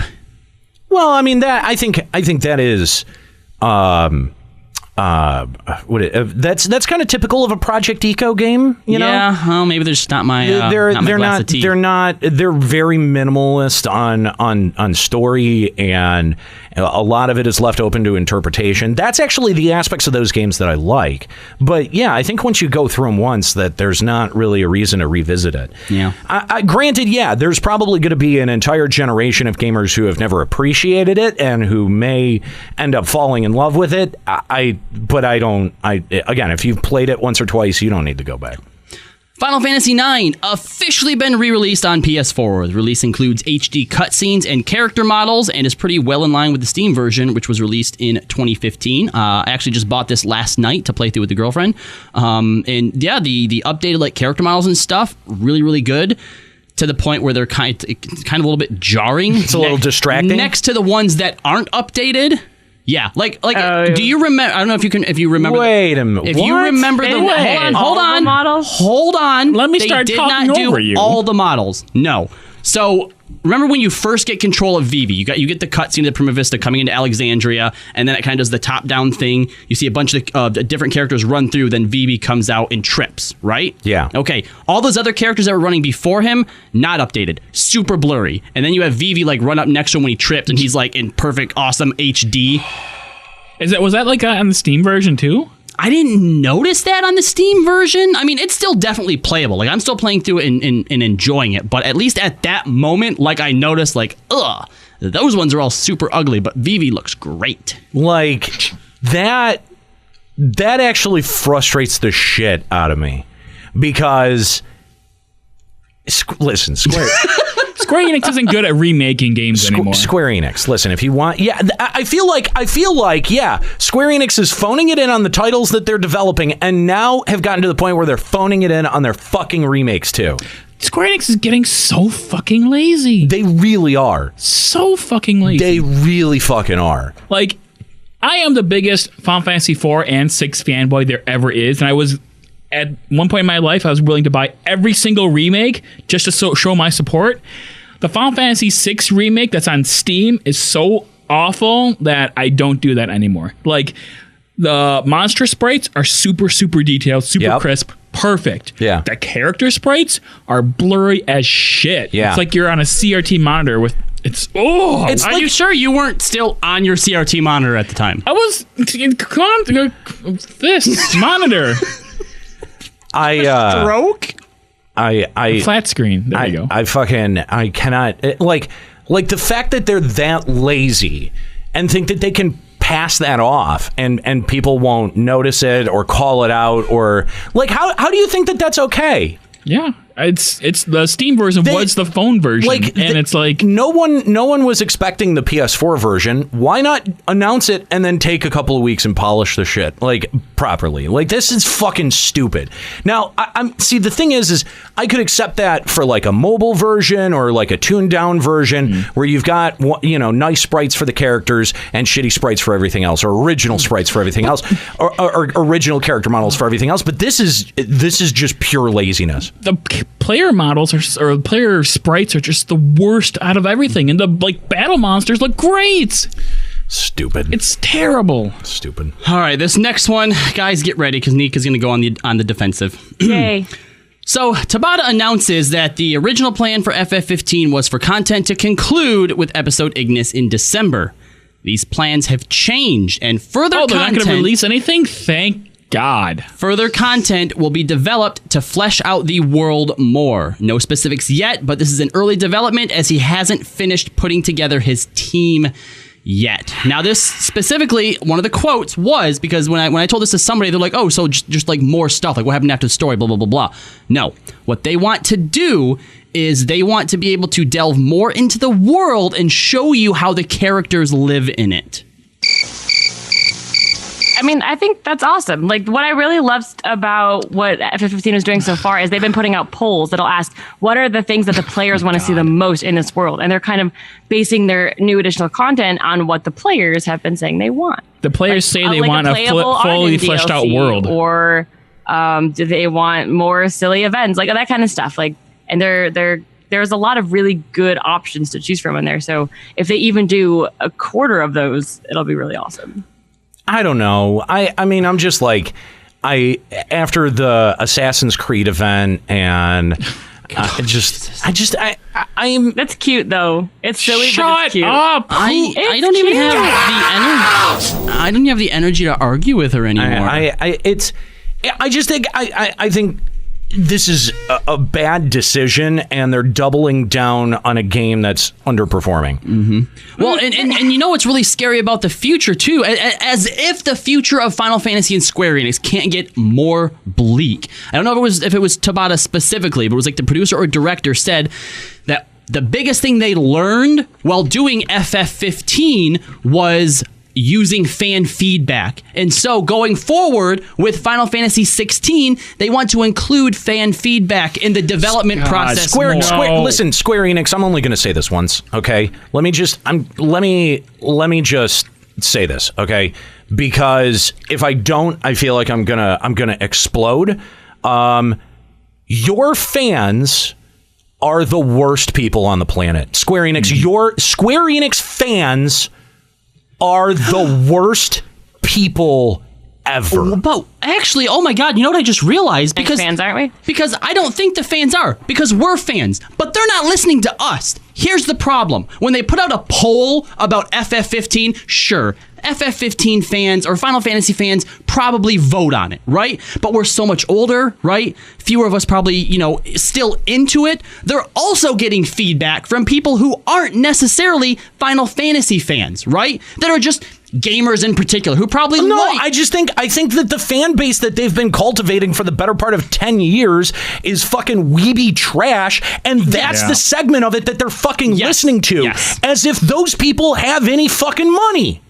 I agree with you as Square Enix as a whole, but when it comes to FF15, like all the polls and stuff, you have to be logged, like you have to turn on FF15 and it pops up on the main menu. So like it's people who are actually playing the game they're getting feedback from. Right, but FF15 is so fundamentally different. Whether you think it is Final Fantasy or not, FF15 is fundamentally different from the classics, right? Yeah, of course. 6 through 9, okay? So people who picked up FF15 as their first Final Fantasy probably prefer games that are done in more that action sort of way, right? So when they're telling what they want in a game, they're not thinking, oh well, I'd like it to be more like the previous Final Fantasies. They're probably just thinking, I want it to be more like the games that I like to play. Look at the development because 7 was my first game, and I don't want another one like 7. Like the remake of 7, fine, but like actually another game like 7 would be so long. Like people would be like, man, this battle system takes forever. Man, I just find so many monsters. I can never do anything because I'm just grinding. Like nobody wants that anymore. Nika, between Final Fantasy 15 and Stormblood for FF14.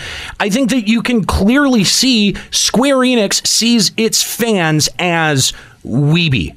That's what they think their fan base wants. Yeah, and because Final Fantasy 15 was 4 fucking anime fuckboys on a car trip. Okay, it was how many hours do you have in the game? I'm talking about the character design because they're not like I'm that talking at all. about the character design. Physically, yes, they are. They're anime fuckboys. That's what they are. Topic weeb. When was the last time you went into a Hot Topic, Nika? Like, I don't know. I think they've been even like 90s and early 2000s. Hot Topic. That's their style. No. Like Hot Topic has been weeb for years, for like 5-6 years now. Yeah, you'll find anime stuff, but I'm talking about like old school, like when we were in high school, Hot Topic style. That's what these guys are modeled after. Which to me, it never screamed weeb. It just screamed like goth American kid. I totally fucking disagree with that. I completely disagree with that. Because, I mean, yes, well, that is what the old Hot Topic used to fucking try to cater to. I think that Square Enix views their fan base as fundamentally into this sort of like Japanese fetishized version of anime culture, and that's where they're trying to lean in. I say that not just because of Final Fantasy 15, but because of Stormblood as well. They've taken all of their development efforts with their MMO and they've tried to heap that on the weebiest, dorkiest shit that they possibly can. And how well is it doing for them? How well is it? How populated are the servers right now? Fucking dead. The game is dead as a fucking doornail. And I think that shit is backfiring. I don't think that Square Enix fundamentally knows who their audience is. Yeah, and before you try and throw and stomp down on the whole idea of turn-based combat again, Persona fucking 5. If you make a good game, people aren't going to care what the fucking battle system is like. I mean, and again, like all of these things that major game development studios seem to think drives interest in games. I think that PUBG comes in and it spits in the face of a lot of it, because that's a game, and I said this on Checkpoint, but that's a game that looks like it could have come out during the PS3, Xbox 360 era.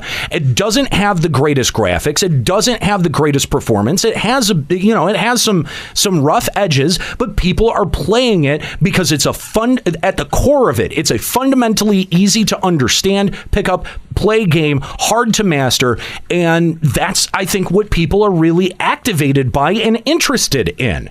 And so you don't need these things like fucking DLC packs and fucking animes, microtransactions, or trying to focus test a group of anime characters so that you can make the most appealing for characters. Like that's I feel like what Square Enix has been doing, whereas look at what's succeeding.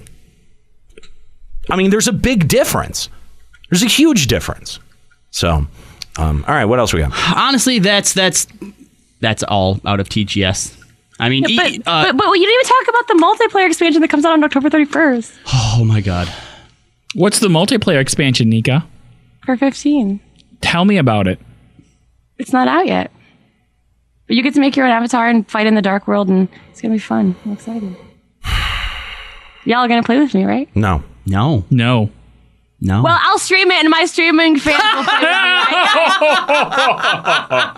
That was How the many best people joke. will play it with me? That was the best joke you've told. That's a good joke. I streamed all of episode pronto. Play with me, guys. Let's do it. Anyway, so there we go. That's from out at TGS. So, all right.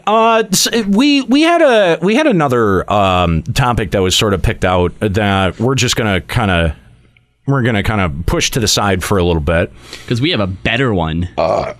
Yeah, because I've had a couple of things bothering me this past week that I kind of want to vent about.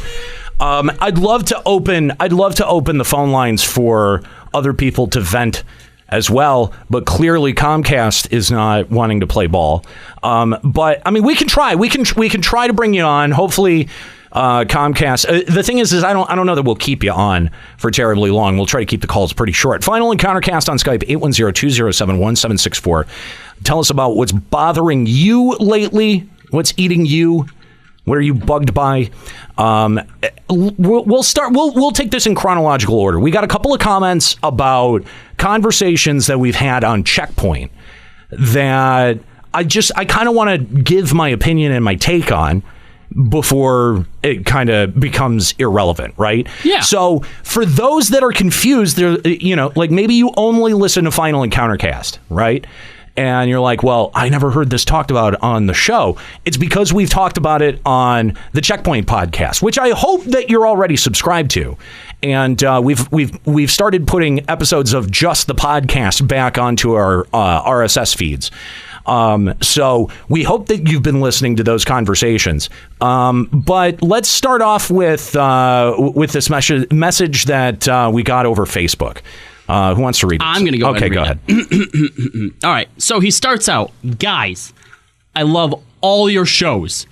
Usually. But your coverage of the Cuphead controversy was terrible. You clearly didn't do any research into the thing and gave your gut feeling. Unless it was all a genius troll, in which case, I tip my hat. I was severely triggered listening to the podcast. You keep saying the video is just a few seconds, so I'm guessing you watched only an extract, but not the whole thing. Actually, I'm sure of it, since it's also stated that this is not a review. Well, it fucking is. The video itself is not a video review, but the original video is several minutes long and is accompanied by a written review that blabbers on, referring to the video to prove its points. Pro tip, it fucking doesn't. This journalist is terrible and has been for over 10 years of his career. The guy gave a bad score to Mass Effect because he forgot to assign talent some years ago. Oh, and the tech articles, mostly copy and paste of press releases. If you want an in-depth discussion, I invite you to listen to the episode of the Co-Optional podcast discussing it. It would be nice of you to rectify your mistakes on the next episode of maybe FEC. Well, let me rectify these butts. Yeah. Let me go ahead and respond to this, because first of all, as we sit here on the 24th, I believe Cuphead is still not out. Not yet. Nope. The 27th or 28th of this month. It's coming out, a few more but days. It's still not out. Mm-hmm. Let me tell you something. No one reviews a fucking game when they play it on the floor at Gamescom. No one! That's not a fair fucking review. He didn't get a review copy. He didn't get an early fucking copy of the game. He played it on the floor at Gamescom, just like everyone else. Well, yeah. So what the actual fuck are you talking about that it was a fucking review, you fucktard? What are you talking about? Someone jump in. Hopefully this guy is in our fucking chat room so that he can properly respond to what he thinks constitutes a goddamn review. I was gonna say, a nice opinion about the guy's 10 years in journalism, instead of actually linking or bothering to find shit that he's done or written. All you've done is parrot the Co-Optional podcast. Good job, you fucking lame, retarded moron. Guarantee you he's not going to call in, because I responded to this comment when it happened. Gosh, it was actually just after the Cuphead. So it was like 2 weeks ago. Less than that. 2 weeks ago. I replied to it. Didn't reply to me, which basically what I did was point him to the original Cuphead video that was not a review, and in the little info basically said, oh yeah, we sent this guy to Gamescom and he's terrible at platformers, but he was the only one who got to play it, and we wanted to put this up here to make fun of him. But this is that a review? This is the fucking shit that I'm talking about. This is the shit that drives me fucking crazy. And the thing about doing a show like this that really just it lets my blood boil sometimes, because here's the fucking the straw man every fucking, well, you didn't do your research, you don't know what you're talking about, you're stupid. Who's stupid now, bitch? This guy didn't do any research either. You did the same fucking thing that you're accusing us of, which is not bothering to look up the original story, which we did, by the way, and look up the original video, which we did, by the way. You probably were one of the people that watched... actually, no, because we watched a video by some idiot who shouldn't even be on YouTube, honestly. And the only parts of the video that he shows is, the 12 seconds of him struggling to do the dash jump. Yeah. You gonna go talk to that guy and tell him that he's not using all of the research? Because he seems to be co-opting 12 specific seconds of a video and saying this guy shouldn't be a journalist. And that was the point of the conversation.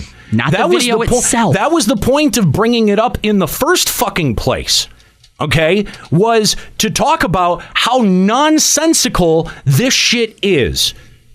How all of these different fucking YouTube channels out here that are trying to, I don't know what they're trying to do. I don't know if they're trying to make a play at being bigger. What it sounds like is a whole lot of people holding on to John Bain's nuts and repeating opinions that he has. I don't even know. I think he's part of the Co-Optional podcast, but I don't even know if this is his opinion or not. But all you're basically doing is hearing shit other places, not bothering to look it up, and then sending an email based on that. When what we did was actually look up the original sources, watched it ourselves, and formed our own fucking opinion. You had a great metaphor or a great example you used on the podcast, which I wanted to repeat. And basically, when we were at E3, you played some Lawbreakers, right? Yeah. Which you were terrible at. I was awful. Right? Okay. So imagine anybody, Chris, Nika, imagine a game that you're really bad at, right? I'm bad at no games. Okay. and you were trying out a new one somewhere, and then someone took that video of a game that you will truthfully and publicly say, oh yeah, I'm bad at that game, and then them going, hey, look, see, he's bad at games. He shouldn't be doing whatever it is that he's doing. You can't talk on games because you're bad at this one type of game. Would that be fair? Yeah. You can't talk on all games because of one video that you're bad at one type. That's right, Nika. Unless you are master rank in Overwatch, you shouldn't be on this podcast. It doesn't make fucking sense. None of it makes sense. None of that shit makes sense. And all it is just people who are pissed that they don't have what somebody else has. The same opportunities. Yes. Why? Like, it's basically like someone decided, well, this, I guarantee you, the origin of whatever this is was an opinion that this guy held that somebody else didn't agree with, or he made a joke that somebody misread as a fucking statement of fact or truth, and all of this basically spins out from like someone taking personal beef with this guy. I mean, and I've seen people, TB is shit at games too. He reviews options on screen instead. You know what? And that's fine, dude. Whatever you want to think about John Bain is fine. Okay, whatever you want to think about the co-optional podcast is fine. Whatever you want to think about this podcast is fine. But if you want me to take your fucking opinion seriously, then you know what? You've got to try a little bit harder than parroting somebody else's opinion and making a fucking YouTube video about it. Lazily making a YouTube video about it, right? Like, at least some of these sons of bitches are doing that, though. Like, at least they're taking the creative effort and putting something out there that just, I mean, granted, it's not their own opinion. They're echoing an opinion, but they're at least doing something. It's better. It's at least one step removed from these fucknuts who sit on Twitter and give people opinions all day, or who sit in YouTube comments and give unsolicited opinions all day. That shit is the most obnoxious goddamn shit to fucking humanity, as far as I'm concerned. Yeah, well, it's more of a real world application of Nika said in the chat. Oh, you can't talk about this MMO if you don't do the bleeding edge endgame content of that MMO. Did you know that most people that speak on football don't play professional football? Right. Right. Gasp! And that's... I've outed them. You have no balls. But that's, I mean, like, you know, that's the reality of it, is that, you know, if you want to do something, everything starts somewhere, right? Like, everything starts somewhere. Everything has an origin, and no one is really no one knows everything off the fucking rip, right? And I find this fucking annoying, and especially when you take that whole like automatic, like, this guy clearly didn't even want to have the conversation where he's like, I disagree with your opinions about game reviewers. I think that they do need to have more context, and this is a specific reason why. And no, there's none of that. It's, oh, you guys clearly just didn't, you don't have all the facts. You didn't read the same sources that I did. You didn't watch the same videos that I did. I know what I'm talking about. Motherfucker, I don't do that shit to you on this show. I don't do that shit as a host. I don't ever claim to know more or to know better than you do. All I ever do is give my fucking opinion. Agree or disagree with it all the fuck you want.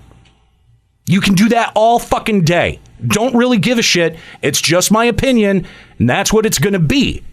But do I ever, like, outside of like, hey, fucking ignore PewDiePie, right? Like, what call to action have I made? Or like, hey, consider, you know, maybe helping us fund this show because we like doing it. Like, what other fucking call to action have I ever made that goes, well, no, listen, you don't know what you're talking about. I know what I'm talking about. Let me explain it to you.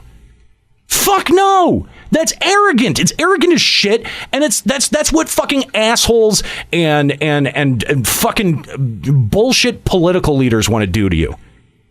I need to commend you. That's what people who just want to control you do. That's it. That rant earlier that you thought was random, it ties into this. It sure fucking does. You've tied it all back. No, and that's the thing. I've been. You have done well. I have been waiting. I've been waiting on this rant This has been brewing all fucking week, festering inside of you. And let me tell you, and here's the thing: I'm going to read where the emotive part of it comes from, where the actual frustration comes from, because it came from a Reddit thread. Ooh, I know, right? We're bringing a Reddit thread onto FEC now. Here's the thing: fucked up Reddit.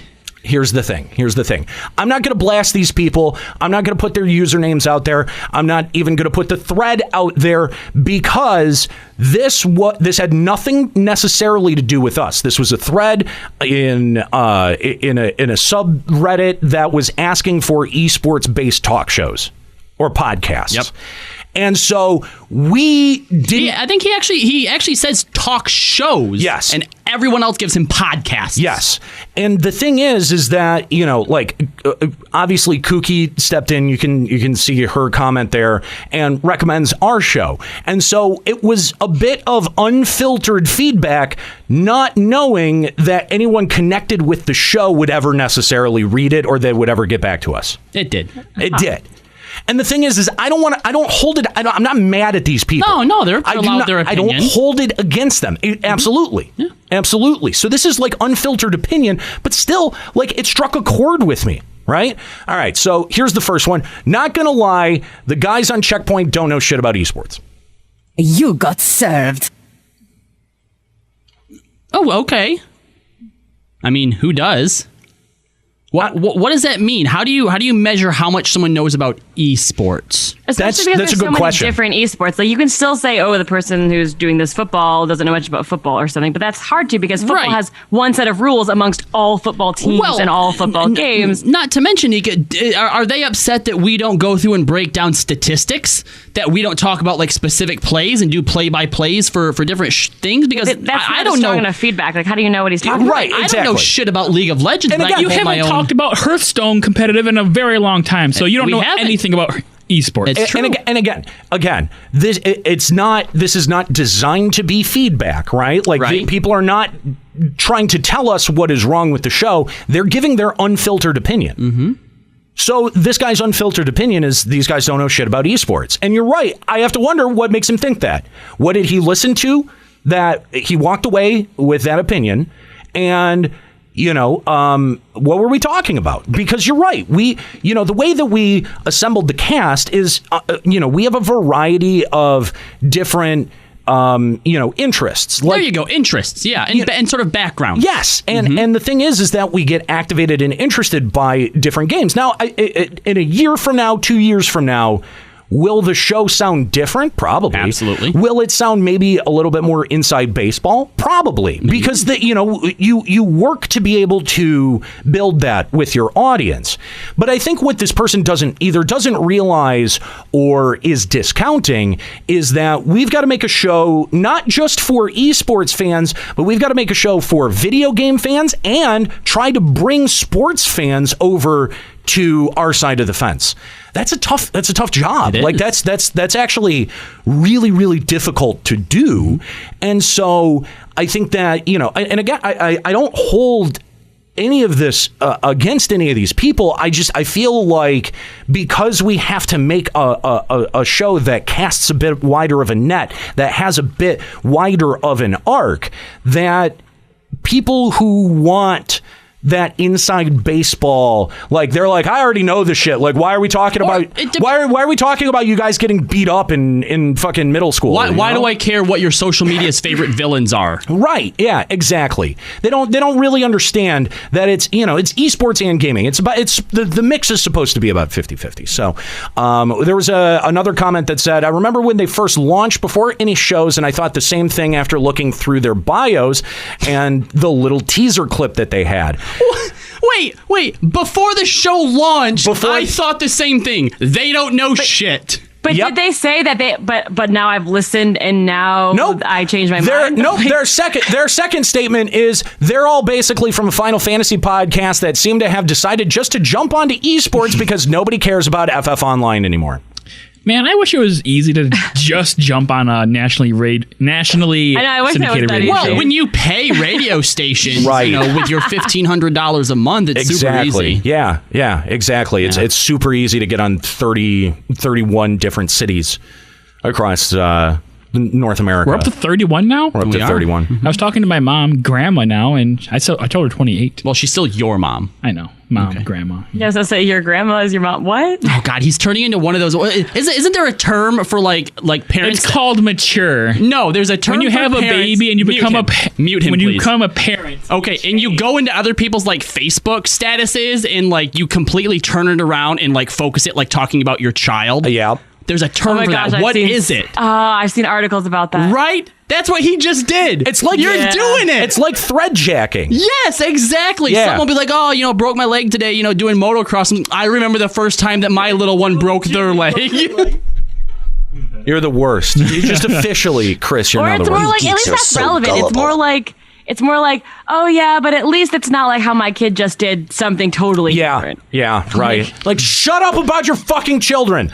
Listen, and what's interesting is that the guy basically read enough to go, oh, they're from Final Fantasy. Who gives a shit? And again, he kind of exposes the problem with this right off the rip. Is where they go, oh well, I listened to it when they first announced, and I listened to a teaser. Yeah, that was a 90-second teaser, and you're forming your entire opinion based off of a 90-second fucking teaser. They don't play any esports. But then again, the teaser is supposed to draw people in. If it didn't draw them in, it didn't draw them in. Fair. That's fair. That right? Like, yeah, the teaser didn't do its job. All right, fine, whatever. But I think that's a frustrating opinion. It's definitely a frustrating opinion to come across and read as a creator about something that you've made. You're like, right, because no matter how well we actually are, like no matter how much we actually do, right? This guy didn't even give us a chance. It's kind of like watching the intro to Rick and Morty and going, oh, well, they have Doctor Who-ish music. I'm not going to be into this. Bye, guys. Fuck, what? Like, it doesn't make any sense to not, especially for a teaser, to not go and experience the full product. I mean, for fuck's sake. All right, to be fair, though, Doctor Who music is automatically down. You did talk about Doctor Who music? Yeah. Okay. Yeah. I'm making sure. Yeah. I mean, it sounds sort of Doctor Who-ish. Okay, then yeah, I'm already out. But it's Rick and Morty. You watch Rick and Morty. Oh, it's Rick and Morty? Yeah. Oh, then I'm in. So clearly, it's not totally. Exactly. That's what I'm talking about. And then the last one is, I agree with the others. I wouldn't go for CPR if you're looking for an esports podcast. They talk about video game culture first and bring up esports as an afterthought. Actually, the way that we structure the fucking show is to bring up esports first, and then to move on to video games. In fact, we've came up with 4 out of our 6 topics, one of which is esports, and I told Scalia, make sure these other 2 topics are esports. Half esports, half gaming. Now, sometimes it might go a little bit more towards gaming type stuff. Like, for example, this week we're going to talk about the whole PUBG Fortnite thing. Right. PUBG is an esport, but it's kind of gaming-ish. As opposed to when we talked about the Overwatch season starting, esports. Yeah. So it is entirely frustrating to have to try to make a show that speaks to sports fans, sports program directors, like sports radio talk program directors, our producers, our fans, ourselves, and what we think the video game community wants. Like, dude, we only have 2 hours once a week, and we make the most of those 2 hours that we fucking can. But it almost doesn't matter. It almost feels like it doesn't matter what we would have done. It doesn't matter how good the show is. It doesn't matter if our knowledge was on point. That this would have been the same sort of feedback that we would have received regardless. And that's, you know what, that's a little bit like let me explain something. Okay, the reason that so many fucking podcasts and so many YouTube channels die on the vine after 12 fucking episodes is because of your fucking shitty feedback. I mean, this is the most honest thing. I've said a lot of fucking honest things in this episode. Truth bombs, but man. This may be the most fucking honest thing that I tell you all fucking day. Now watch Comcast die. But this may be the most fucking important thing that I tell you all fucking day, is that without any positive feedback, no one wants to make their shit. No one even if they love it. Even if they love it, in a vacuum of positivity, if all you feel like you get is shit, you don't want to fucking do it. Lucky for us, there are people on Twitter who disagree. Benjamin, found your show last night at our local ESPN radio station in St. Louis. Catching up on older episodes now, I dig it. See, this is what I'm getting to the heart of, right? Like, this is what I'm fucking talking about, is that we make a good enough show and we work our balls off to make that show, but we make a good enough show where we can get some of that positivity back. Right. And there are people out there who are making really rough shit, and they're just trying, they're feeling in the dark to try to figure something out, and they get 17 hits on their YouTube video and 4 of those comments about how much they suck. Why do I do this? Why the fuck do I do this? They need people like Free Candy saying, just discovered this, very cool for gamers, and then retweets our Pittsburgh affiliate. And that's awesome, and I love the positivity, and I don't mean to get caught down or bogged down on negativity here. It's just I feel like this kind of attitude is very pervasive among the gaming industry and among games journalism. Yeah, well, I feel like we don't see it quite as much anymore, but it is still out there. But it's the same type of crowd that used to do the whole, oh, you're a fake gamer bull crap. Yeah. All right, let's go to our phone lines real quick. We're almost out of time here, but we'll talk to Matt. What's up, Matt?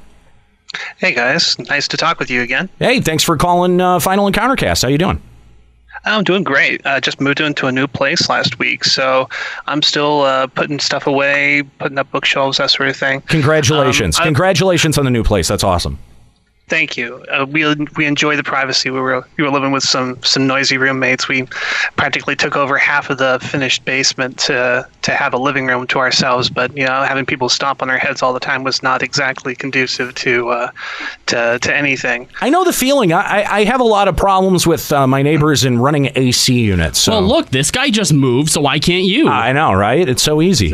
Anyway, Matt. Oh man. Anyway, Matt, what's up?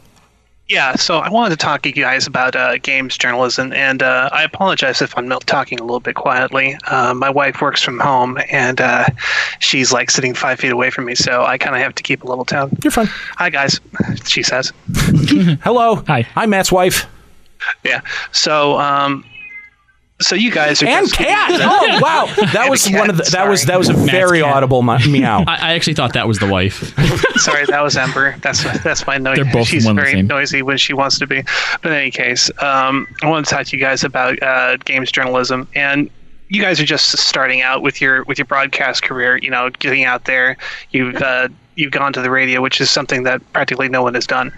But there have been other guys that have been in the exact same position as you, and look where they've gone. I mean, Whiskey Media, the guys, the original crew of Giant Bomb, they started out in the basement of a freaking bar out in North Cal. So right.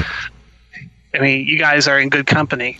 Yeah, definitely. I mean, there are a lot of upstart media companies. Not everyone. Not everyone gets to be IGN. But the thing about a place like Giant Bomb is that even a lot of those guys were coming from GameSpot, and so they were. It was really a continuation of their careers, where and for a lot of them, they had been writing and commenting about games throughout the late '90s and early 2000s. Jim Sterling, before he was doing the Jimquisition, very notable writer for Destructoid. So there's been this sort of like insular machine that is games journalism, and we have not, both where we're located physically and our just sort of like what we make, like the Reddit commenter wasn't wrong, but the Final Fantasy circles that we were operating in for a long time for this brand, I think that we can't say the same thing that we really started in earnest in 2006 when we had started Limit Break Radio. It started as a fun thing that we did for shits and giggles, and it just kind of snowballed. And while you're right, we do have some of the same opportunities like Whiskey Media or like a lot of these upstart companies, and we do. It's like the fact that we have operated, like none of us have operated from inside of the machine at any point. None of us have worked for an IGN. None of us have worked for a GameSpot. None of us have worked for a Giant Bomb or a Rooster Teeth. That makes what we're doing even a little bit more unique and uncommon. Like the fact that we are on radio stations isn't really indicative of the fact that we have great radio content. It's more indicative of the competitive edge that I have working inside the radio industry, right? So where you've got some people who either what they bring to the table is working from inside the games industry or the games media. I was bringing my competitive advantage, which was working inside of traditional media. And so, you know, it does have a way of hurting our credibility, I think, in the long term, where people are like, well, who the fuck are these guys? But at the same time, like, I think that also gives us a unique perspective to bring onto the show. And you get a show that's not as concerned with selling you shit. It's not as concerned with playing the fucking game as everyone has understood the game has been played. So part of it is we don't understand how the fucking game's played, nor do we give a shit particularly. At least I don't. I don't really give a shit what we have to do to get fucking review copies of games. But you know what? A lot of Twitch channels do. IGN certainly fucking does, and GameSpot sure does. And I guarantee you that anyone who moves through any of those organizations has more of a context for playing that game and will play it subconsciously or unconsciously than we do. I will play the fucking media game all day because that's the game that I know. That's the one that's where I bring my context from. That's how that's part of the reason. Like, I think part of the reason that we're on so many stations is that we can hold to a fucking 12 or 10 minute segment, and it's 12 or 10 minutes every time it needs to be, right? Like there are technical reasons why our show is easy to pick up and syndicate on your airwaves because you know it's going to be timed strictly. There are certain things about the way that it's engineered that gives it its competitive advantage in standing out on the airwaves from other radio programming, and easy to work into your clock and easy to work into your schedule. Again, that's just what I feel that we bring to the table. And then, of course, anyone who comes behind us and looks at our credentials or, you know, checks our lodestone pages for real life, they're going to go, oh, yeah, these guys haven't done as much as I think that they should, which is an arbitrary expectation, right? Like, I think that people should want to root for someone coming from a bizarre place like the Final Fantasy Online world because, again, it gives us a different perspective, and we're not playing the same shitty jerk-off game to get free fucking copies of shit. Yeah, well, I've always thought that the idea that we're just gamers. Like our opinions are the opinions that our listeners hold. Right. We're not being paid by anybody. We're not being incentivized by anyone. We're just everyday dudes just like you. Exactly. And if you don't think that everyday dude should be on the radio, all right, fine. Maybe we shouldn't. Right. But there are some people that listen to us and think, holy crap, that could be me. And you know what? In all fairness, there is a lot of like jealousy that comes along with that shit. Like, who are these guys and why did they get this opportunity and not someone that I know or that I know that everyone knows? Their picture doesn't even have the PS4 plugged in. Oh my God! Right, Matt, we are literally melting in the studio. So, final thoughts. I just want to say that you guys have had about 11 years of practice going into this thing, and I wanted to let you guys know that of all of the podcasts that are out there, LBR was the first one that I listened to over 10 years ago. Nice. So you guys kind of got me into the game of listening to video game style podcasts. You were the guys that introduced me to other places like Giant Bomb and Joystick when that was alive, and what translated into, I guess, Polygon. Yeah. And people that start up their own shows because of the one Apocalypse. I mean, who all remembers that? I do. Yes, I do. I remember the breaking of that, and that was definitely a big deal. Matt, thank you so much, man, for all the kind words and for the call. We of course appreciate hearing from all of our listeners and all of our callers. So, but that's going to be it. Honestly, I don't think I have any more rants in me. I feel a lot better. I feel like I've gotten some things off my chest. Right. Good. But yeah, it is super hot in here, and I'm going to also see if I can't try to fix this disconnect issue. So stay tuned. Coming up ahead at 4 p.m., we'll have the latest episode of Limit Break Radio. Very popular segment returning today. Going to be doing limit breaking music, so stick around. That's coming up ahead at 4 o'clock, or if you're listening on the podcast, over at limitbreakradio.com. Stay tuned, because coming up at 7 p.m., we're going to have the latest episode of Checkpoint Radio. A lot of fun stuff going on the podcast. I chastise PewDiePie. We also talk about a lot of different fun stuff and the podcast. You'll hear all of that here today starting at 7 p.m. So stick around at twitch.tv/limitbreakradio. All right, that's going to do it here for Final Encountercast today. Again, I want to thank all of our callers. I want to thank Kooky Persona, who's been hanging out and taking our calls. Very much appreciate that. Glad to have the studio back and in full working order, and now we've just got to cool it down by about 20-25 degrees. Yeah. So, all right, that's going to do it. I want to thank my crew, of course, Callie, who's not here, but shout out to him anyway. He was working a double and slowly recovering from that. Robbie, Chris, a.k.a. Fat Dumb Fat Head, and Nika. I'm Nate. See you next week.